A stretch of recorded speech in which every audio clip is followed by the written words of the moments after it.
आज हम लोग 7th क्लास का बीजीय व्यंजक चैप्टर नंबर 11 पढ़ेंगे, जिसमें सबसे पहले पढ़ना है चर किसे कहेंगे। क्योंकि जो बीजीय व्यंजक है उसमें हम लोग चर और अचर पद को मिला करके जो व्यंजक बनाते हैं उसको बीजीय व्यंजक कहते हैं। तो पहले चर जानेंगे। चर यानी वेरिएबल्स, जिसका मान स्थिर नहीं है या जिसका मान बार बार बदलते रहता है, जैसे x y l m n जो भी है, ये सब का मान कोई फिक्स नहीं है, हर प्रश्न के लिए अलग अलग मान आता है। तो इसलिए जिसका मान बदलता रहता है वो आपका चर हो गया। ए अचर कांस्टेंट, जिसका मान स्थिर है उसका मान कभी भी नहीं बदलेगा। एक का मतलब एक ही होता है, वाई दो का मतलब दो तीन, ऐसे ये कांस्टेंट टर्म है सब। पद, चर और अचर के गुणनफल से बने पद, चर और अचर के गुणनफल से बने भाग जिसको मिलाने यानी जोड़ने से जो बीजीय व्यंजक प्राप्त होता है पद कहलाते हैं। जैसे ये हमारा अचर है और ये चर है, दोनों का गुणनफल हो गया तो ये एक पद बन गया। उसी तरह से ये 3 जो हमारा है वो अचर है और x जो है वो चर है, ये भी हमारा अचर है। तो दोनों का गुणनफल और जोड़ दिए तो जोड़ने से ये बन गया, तो ये भी एक पद बना। इसी तरह से ये भी एक पद है। एक पद किसको कहते हैं, द्विपद किसको कहते हैं, त्रिपद किसको कहते हैं। एक पद मोनोमियल, जिसमें केवल एक ही पद हो, यानी जैसे एक्स स्क्वायर है या वाई है या एम स्क्वायर है, 3x² है या 3x है, कुछ भी है, तो वो केवल अकेला है, इसके साथ और कोई जोड़ या घटाव में नहीं है। तो इस तरह के पद जो होंगे वो एक पद कहलाएंगे। द्विपद बाइनोमियल, बाइनोमियल किसको कहेंगे, जिसमें दो असमान पद हो। जैसे एक ही पद x² प्लस x² रहेगा तो वो नहीं होगा, क्योंकि वो समान पद है, तो जोड़ करके 2x² मतलब एक पद हो जाएगा। तो यहाँ पर द्विपद हुआ, यहाँ x² अलग है और 1 अलग है, तो ये दोनों का जोड़ या घटाव के द्वारा हम लोग को पद का बंटवारा होता है। तो x² - 1 ये दो पद हुआ, यहाँ पर x² + 1 ये दो पद हो गया, यहाँ y + 1 ये दो पद हो गया। त्रिपद ट्राइनोमियल, जिसमें 3 असमान पद हो, जैसे x + y + 1 है तो ये एक 3 पद हो गया, 3 से जुड़ा हुआ तो ये 3 पद हो गया। उसी तरह से 2x + 3y + 1 ये भी 3 पद हो गया। तो इस तरह से हम लोग पद को अलग करते हैं। और 3 से ज़्यादा होने पर यहाँ एक पद, दो पद और द्विपद, त्रिपद, और इससे ज़्यादा होने से उसको बहुपद कहते हैं। यानी 2 से ज़्यादा होने से ही हम लोग बहुपद कर देते हैं, 2 या 2 से अधिक होगा तो उसको हम लोग बहुपद में काउंट करते हैं। लेकिन 1, 2, 3 के लिए नाम दिया है एक पद, द्विपद, त्रिपद और आगे सबके लिए बहुपद। यहाँ देखिए पद का गुणनखंड, इसमें एक शब्द है पढ़ना है। जो भी पद आपके पास दिया हुआ है उसको गुणनखंड करके कैसे लिख सकते हैं। जैसे यहाँ दिया हुआ है 3x² + 2xy यदि है तो इसको कैसे अलग अलग किया जा सकता है। इसको दो खंड में बांटेंगे। ये हमारा हो गया 3x², इधर हो गया 2xy, फिर इसको अलग अलग करेंगे। इसमें 3 दिख रहा है, एक 3 है, एक x है और एक x है, तो इस तरह से ये 3 खंड हुआ। ये तीनों गुना में है तो हम लोग गुना भी दे सकते हैं, नहीं भी देंगे तो ऐसे ये 3 भाग में हुआ। इसको ऐसे भी हम लोग लिख सकते हैं एकदम आराम से कि 3 × x × x ऐसा। फिर इसको भी तोड़ेंगे तो 2 × x × y ऐसा। तो इस तरह से हम लोग गुणनखंड के रूप में उसको छोटा छोटा टुकड़ा कर दे रहे हैं। और यहाँ समान पद, लाइक टर्म, एक जैसे टर्म होना चाहिए। जैसे यहाँ आपके पास 6xy है तो जो चर पद है वो सेम होना चाहिए। जैसे -7xy है, ये सभी एक ही तरह के पद हैं, क्योंकि इस सब में हमारा जो चर है वो सब समान है, xy फिर xy। इसी तरह से यदि केवल xy है तो भी ये सभी एक समान पद होंगे। और उसी तरह से असमान पद में हमारा आ जाएगा, जैसे एक जैसा ना हो। जैसे इसमें आ गया कि x² आ गया, इसमें 2xy आ गया, इसमें 2x आ गया, तो ये सब अलग अलग हैं क्योंकि इनको इनके साथ जोड़ नहीं सकते हैं या इनको इनके साथ जोड़ नहीं सकते हैं। तो इस तरह से हमारा एक्स स्क्वायर अलग हो गया, एक्स वाई एक अलग हो गया, 2x एक अलग हो गया। तो ये सब असमान पद है, यानी कि जो वेरिएबल्स हैं, जो चर हैं, वो एक होने से एक पद कहलाएंगे, और यदि आपके पास जो चर हैं वो अलग अलग हैं तो अनलाइक टर्म कहलाएंगे, यानी असमान पद कहलाएंगे। उसी तरह से पद के गुणांक लिखा हुआ है, कोएफिशिएंट ऑफ टर्म, जो भी टर्म आपके पास दिया हुआ है, जैसे यहाँ दिया हुआ है आपके पास 2x, तो यहाँ पर x का गुणांक क्या होगा, x का गुणांक 2 हो जाएगा। उसी तरह से और भी आपके पास है 3y है, तो y का गुणांक क्या हो जाएगा, ये 3 हो जाएगा। उसी तरह से यदि आपके पास दिया हुआ है 5x स्क्वायर, तो यहाँ एक्स स्क्वायर का गुणांक पूछेगा, तो एक्स स्क्वायर का गुणांक क्या होगा, 5 होगा। इस तरह से, और यदि माइनस y लिखा हुआ है तो इसका गुणांक क्या होगा, इसका गुणांक हो गया, इसके साथ कुछ भी नहीं दिख रहा है, यानी कि -1 इंटू वाई है, तो इसका गुणांक -1 हो जाएगा। इस तरह से हम लोग कोएफिशिएंट लिखते हैं किसी भी टर्म का। अब हम लोग प्रश्नावली 11.1 देखते हैं। लिखा है पहला नंबर, निम्नलिखित में से समान पदों को छांटिए। हम लोग समान पद आपको पहले बताए कि जिसका जो चर पद होगा वो एक जैसा होना चाहिए, तो वो समान पद कहलाएगा। इसमें देखिए, यहाँ एक्स वाई है, यहाँ भी एक्स वाई है, यहाँ भी एक्स वाई है, और बाकी यहाँ एक्स वाई है, तो ये सभी जो होगा वो समान पद होगा। लेकिन ये देखिए, एक एक्स है, इसमें एक्स स्क्वायर हो गया तो अलग हो गया। फिर यहाँ पर एक्स स्क्वायर है और वाई है, एक्स का यहाँ पर स्क्वायर हो गया, यहाँ वाई का स्क्वायर है, ये दोनों भी एक दूसरे से अलग है। तो इसलिए हमारा समान पद कौन कौन होगा, समान पद हो गया हमारा, इसमें पहला नंबर 12xy हो गया, एक नंबर हुआ, और दूसरा है यहाँ तीसरा नंबर वाला है, ये -7xy, और 5 नंबर वाला आ जाएगा 5xy, और ये नहीं है, 7 नंबर है, ये xy। इतना, इनमें से केवल ये 4 जो है वो समान पद हैं, क्योंकि इनके सब के जो चर पद हैं वो इक्वल हैं। क्वेश्चन नंबर 2 कह रहा है कि संख्यात्मक पूर्णांक लिखिए। संख्यात्मक पूर्णांक का मतलब जो भी इसके साथ संख्या है उसको लिखना है। तो इसमें क्रम संख्या 1 2 3 6 क्वेश्चन दिया है, इसमें पद दिया है -2x²। तो हम लोगों को चर वाला को छोड़ देना है, जो अचर पद है, संख्या है, उसको लिखना है। तो यहाँ संख्या कितना है, -2, तो इसका हो गया संख्यात्मक पूर्णांक -2। इसमें क्या है, 13 है, तो यहाँ 13 लिखेंगे। यहाँ क्या है, -7 है, तो -7 लिखेंगे। यहाँ क्या है, यानी एक्स वाई जेड को छोड़ करके बाकी जो है उसको लिखना है, 4/3। यहाँ देखिए, इसमें कुछ नहीं है, मतलब इसके साथ क्या गुना है, 1 गुना है, तो हम लोग लिखेंगे 1। यहाँ पर क्या है, -2/3। तो इस तरह से सबका जो भी पद दिया है उसमें से हम लोगों को केवल संख्या को देख करके लिखना है।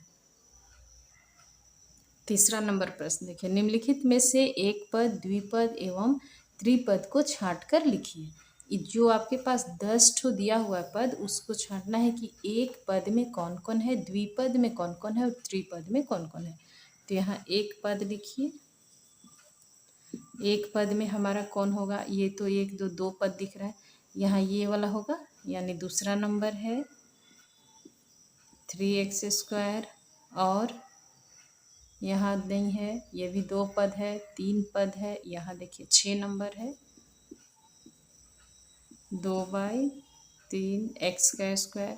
यहाँ देखिए 7 नंबर, इसमें भी एक ही पद है, इसमें कोई जोड़ घटाव का चिन्ह कहीं नहीं दिख रहा है, तो xy हो गया। यहाँ ये सब में अलग अलग है। अब देखिए द्विपद छाटिए, द्विपद में कौन कौन है, यहाँ 2 पद दिख रहा है, 1 और 1 2, तो पहला नंबर हो गया 4x + 5। यहाँ 1 2 3 पद है, यहाँ देखिए 1 और 1 2 ही पद है, तो ये हो गया चौथा number x square minus y square. यहाँ देखिए 1 2 3 पद है, फिर यहाँ एक पद, ये एक पद, यहाँ देखिए 1 2 पद, तो यहाँ 8 नंबर लिखिए P square minus P Q. इधर तो 1 2 3 पद, 1 2 2 पद, तो ये भी हमारा आ जाएगा इसी में 10 नंबर 3m माइनस 3n। ये आपका हो गया द्विपद। अब यहाँ कह रहा है त्रिपद। त्रिपद कौन कौन है हमारे पास? ये 2 पद है, ये 1 पद है, ये देखिए तीसरा number 2x square minus y plus 1, ये 1 2 3 पद हो गया। उसी तरह से यहाँ देखिए 5 नंबर में x प्लस वाई माइनस 2, फिर यहाँ एक पद दो पद, यहाँ देखिए त्रिपद है 9 नंबर में, तो y प्लस एक्स माइनस 1। इस तरह से हम लोग छांट लिए एक पद वाले, द्विपद वाले और त्रिपद वाले। क्वेश्चन नंबर 4 कर रहा है निम्नलिखित में से समान और असमान पद युग्म बताइए। इसमें दो दो दिया हुआ है, उसमें से कौन कौन समान पद है और कौन कौन असमान है, इसको छांटना है। देखिए ये x और यहाँ एक्स वाई है, तो ये तो हमारा असमान हो गया, पहला तो हमारा असमान हो जाएगा क्योंकि ये अलग अलग है, असमान पद हो गया। और ये जो दूसरा है देखिए इसमें एक्स स्क्वायर है, यहाँ भी एक्स स्क्वायर है, तो यानी ये एक्स ए स्क्वायर और सॉरी ए स्क्वायर और ए स्क्वायर, ये दोनों भी हमारा क्या है, एक ही पद है, क्योंकि इनका जो चर पद है वो समान है। तो दूसरा हमारा क्या हो गया, समान। यहाँ तीसरा में देखिए एक्स स्क्वायर वाई, यहाँ भी एक्स स्क्वायर वाई, तो तीसरा नंबर भी हमारा क्या हो गया, समान, क्योंकि उसमें भी जो चर पद है वो एक ही है, तो ये भी हमारा समान हो गया। चौथा नंबर देखिए क्या कह रहा है, चौथा में ए बी, ये भी हमारा दोनों जो चर पद है वो सेम है, तो इसलिए ये भी समान पद हो जाएगा। अगला 5 नंबर देखिए पी क्यू का स्क्वायर, पी क्यू का, इसके साथ संख्या क्या है उससे कोई मतलब नहीं है, हम लोगों को चर पद एक होना चाहिए। तो यहाँ पर पी क्यू का स्क्वायर, यहाँ भी पी क्यू का स्क्वायर सेम सेम है, यानी ये भी हमारा समान पद हो गया। 6 नंबर देखिए इसमें एक्स वाई जेड, यहाँ भी एक्स वाई जेड, तो ये भी हमारा क्या हो गया, समान पद है। इस तरह से हम लोग पद को समान और असमान यानी लाइक और अनलाइक टर्म को छांटते हैं, केवल उसका चर पद को देखते हैं, चर को देखते हैं, यदि चर सेम है तो वो समान हो गया, यदि चर गलत है तो गलत नहीं अलग अलग है तो वो असमान हो जाएगा। क्वेश्चन नंबर 5 दिया है, कह रहा है कि जोड़िए एक्स वाई 3xy और 4xy, तो इनको हम लोग जोड़ेंगे xy plus 3xy plus 4xy। इसमें जो जोड़ होता है पद का जोड़, उसमें हमारा जो इसके साथ संख्या रहता है उसका जोड़ और घटाव होता है, इसके साथ कुछ नहीं है, मतलब यहाँ क्या है 1 है। हमारा चर पद का चर का जोड़ नहीं होता है, चर के साथ जो संख्या होता है उसका जोड़ या घटाव होता है। तो यहाँ 1 है, ये 3 है, 4 और ये 4 4 8, यानी कि 8 एक्स और वाई, क्योंकि हम लोग इसका जोड़ घटाव नहीं करते हैं, हम लोग इसके साथ जो संख्या होता है उसका जोड़ घटाव करते हैं। तो इस तरह से आपका हो गया। और यहाँ देखिए minus x square plus 3x² plus 5x², ये देखिए x² सब x² है, तो इनका हम लोग जोड़ करेंगे। ये पहले माइनस x² यहाँ रख दीजिए, इन दोनों को जोड़िए, 5 और 3 को जोड़ेंगे तो हो जाएगा 8x²। हम पहले ही बताए कि हम लोग चर का जोड़ घटाव नहीं करते हैं, उसके जो संख्या होता है उसके साथ उसका करते हैं। तो यहाँ 3 है, यहाँ 5 है, 8 हो गया। अब यहाँ 1 है, कुछ भी नहीं है मतलब 1 है, तो 8 में से 1 जाएगा, ये माइनस में है तो 8 में से 1 जाएगा तो हमारा क्या हो जाएगा, 7 हो जाएगा, 7। लेकिन केवल 7 नहीं, ये 7 एक्स स्क्वायर होगा। आगे देखिए, इसको जोड़ना है x प्लस 5, यहाँ और जोड़ना है तो जोड़ का चिन्ह प्लस 5x। एक जो एक समान है उसको एक साथ जोड़ेंगे, यहाँ x है यहाँ भी x है, तो ये 5 हुआ और इसके साथ कुछ नहीं है मतलब 1 है, तो 5 और 1 6 हो जाएगा, और x तो ऐसे रहेगा, और प्लस 5, क्योंकि 5 इसके साथ नहीं जुड़ सकता है क्योंकि एक जैसा नहीं है, तो ये ऐसे ही रह जाएगा। यहाँ देखिए x प्लस वाई प्लस 1 जोड़ x माइनस वाई माइनस 1, जो एक जैसा है उसको एक साथ जोड़ना है, तो ये x है और ये x है, अकेला अकेला है, दोनों जुड़ जाएगा तो 2x हो जाएगा। यहाँ देखिए एक प्लस में है और एक माइनस में है, तो इसमें से ये खत्म हो गया, 0 हो जाएगा, ये खत्म हो गया। यहाँ ये भी प्लस में है, ये माइनस में है, तो ये भी एक में से एक घट गया, खत्म हो जाएगा। तो आपके पास बचा केवल 2x, इनको जोड़ने से 2x हो गया। यहाँ लिखा है 5 number, x square minus 3 plus 2x² plus 5, इसको जोड़ना है। तो हम लोग को एक्स स्क्वायर यहाँ है और एक्स स्क्वायर यहाँ है, ये 2 ठो है और ये 1 है, तो 2 और 3 1 3 हो जाएगा एक्स स्क्वायर। यहाँ ये प्लस में है और ये यहाँ माइनस में है, तो 5 में से 3 जाएगा तो बचेगा +2, तो इस तरह से आपका जोड़ हो गया। यहाँ देखिए ए स्क्वायर प्लस बी स्क्वायर -2, फिर जोड़ का चिन्ह लगाइए, यहाँ क्या है -a² माइनस बी स्क्वायर +2 है। यहाँ पर हम लोग का प्लस है, यहाँ माइनस प्लस माइनस, तो यहाँ एक बार और लिखेंगे a² प्लस b² -2, ये plus minus minus a² minus b² और +2। यहाँ प्लस से ब्रैकेट के आगे प्लस है तो कोई भी चिन्ह में परिवर्तन नहीं होगा। तो यहाँ देखिए एक ये प्लस में है a² और यहाँ a² माइनस में है, तो ये तो खत्म हो जाएगा, घट जाएगा। यहाँ b² प्लस में है, यहाँ b² माइनस में है, तो ये भी खत्म हो जाएगा, घट गया। ये 2 प्लस में है, यह 2 माइनस में, तो ये भी कैंसिल हो गया, यानी कि सब जोड़ने से सब एक दूसरे में घट गया, 0 हो गया, तो इसका आंसर आपका आया 0। और नेक्स्ट देखिए यहाँ दिया है n² -1 plus mn plus n² और इतना दिया है प्लस n² प्लस mn -3। इसमें देखिए n² 1 n² 1 और n² 1, तो यह 1 2 3, तो हमारा हो जाएगा 3n²। mn देखिए एक यहाँ है और एक यहाँ है, तो इनको एक साथ लिखेंगे 2mn। यहाँ -1 है और यहाँ -3 है, तो -1 -3 जुटेगा -4 हो जाएगा, तो इस तरह से आपका ये आंसर हुआ।